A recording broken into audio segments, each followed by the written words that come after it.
اب اللہ نے تم پر سے بوجھ ہلکا کر دیا اور معلوم کر لیا کہ ابھی تم میں کسی قدر کمزوری ہے، پس اگر تم میں 100 ثابت قدم رہنے والے ہوں گے تو وہ 200 پر غالب رہیں گے، اور اگر 1000 ہوں گے تو اللہ کے حکم سے 2000 پر غالب رہیں گے، اور اللہ ثابت قدم رہنے والوں کا مددگار ہے۔ پیغمبر کو شایع نہیں کہ اس کے قبضے میں قیدی رہیں جب تک کافروں کو قتل کر کے زمین میں کثرت سے خون نہ بہا دے۔ تم لوگ دنیا کے مال کے طالب ہو اور اللہ آخرت کی بھلائی چاہتا ہے، اور اللہ غالب ہے، حکمت والا ہے۔ اگر اللہ کا حکم پہلے نہ ہو چکا ہوتا تو جو فدیہ تم نے لیا ہے اس کے بدلے تم پر بڑا عذاب نازل ہوتا۔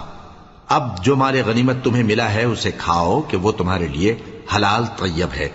اور اللہ سے ڈرتے رہو، بے شک اللہ بخشنے والا ہے، مہربان ہے۔ اے پیغمبر،